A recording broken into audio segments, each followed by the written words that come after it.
Hey everyone, TechSteve here, and today we're going to unbox the TCL R655. Now this is a mini LED television. It supports up to 144 Hertz. It runs off of the Roku operating system, and I'm excited to get this out of the box. Now I will tell you, recently I did a live stream. You guys can go check it out on my channel, and I'll leave a link below if you want to go take a look at that. But being that this is a 65-inch, I'm definitely going to need some help. So Justin, why don't you come over here and help me out? How's it going, man? How's it going? Pretty good. Pretty good, pretty good. So we're going to go ahead and get this started, get everything out of the box so you guys can get my first impressions and see what all the features this TV has to offer. So sit back and relax. Let's jump right into it.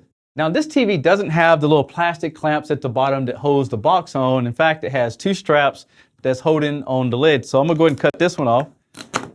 And then Justin, if you can cut that one off. Perfect.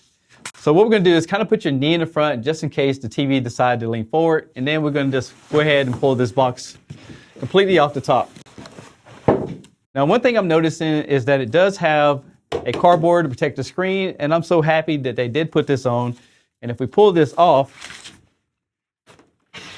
you can see on the back side, it has some styrofoam, so it's going to protect the screen as well. All right, so go ahead and take off that foam right there and just put it somewhere to the side. Okay, and then just put it on the back right here. And there we go.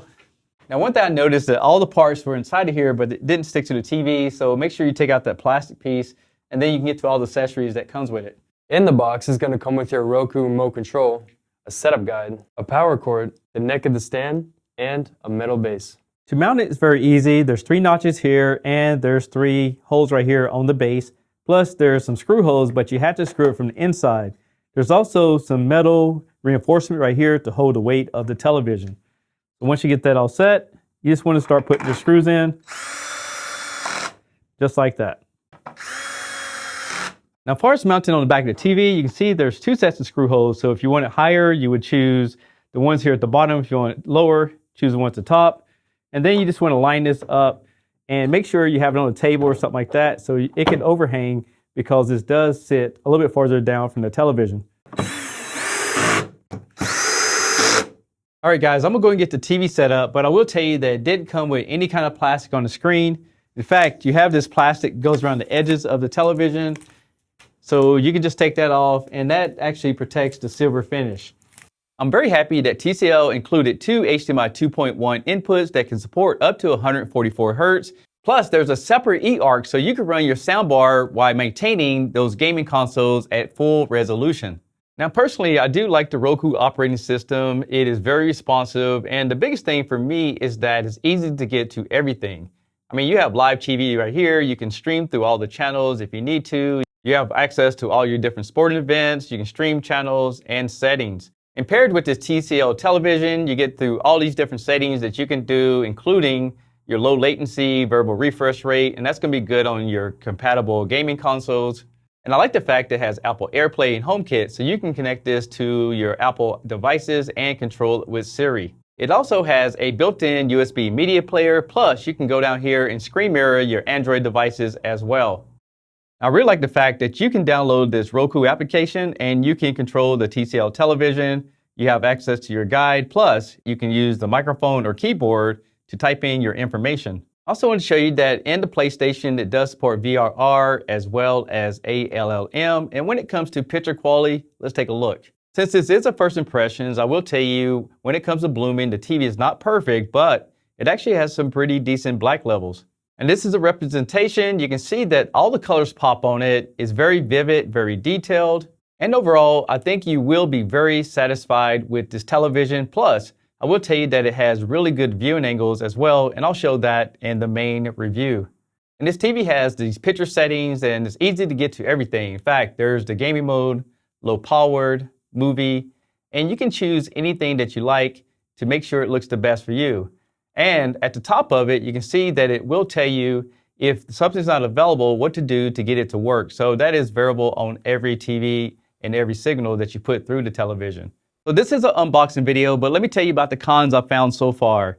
I wish this TV had 2 USB inputs. It only has 1, because with a thumb drive, you can play and pause live TV up to 90 minutes using the over-the-air antenna. But if you want to do that and use a USB drive to play movies and things like that, again, you're limited to one. I also wish it had a gaming center, so if you're playing games, you don't have any kind of controls besides a gaming mode, and I didn't see any kind of variation in the motion as well. Another thing that I would like to see this TV have is the new next-gen TV tuners so we can get that over-the-air content.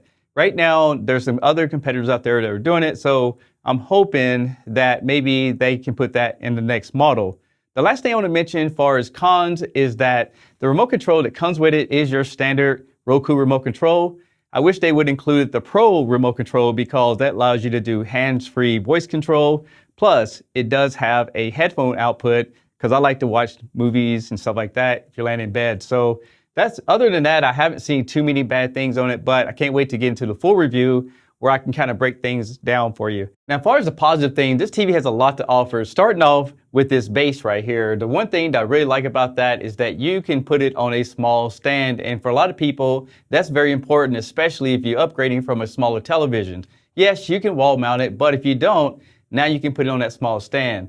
Another thing you definitely like is the new wire maintenance, so you can hide all your wires, have that nice clean look, so you don't have wires falling down here in the bottom where you can visualize it. And I like the fact that they put in 4 HDMI, but 2 of them are 144 hertz, and this is going to allow you to run those 2 consoles and have one for your sound bar.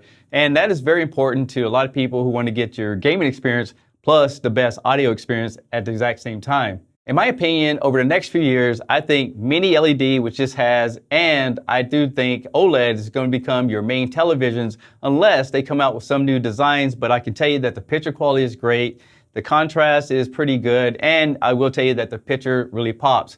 Now, if you guys are interested, I'll leave all the links in below if you want to go read some more specs on it, look at other people's reviews. But I'm TechSteve.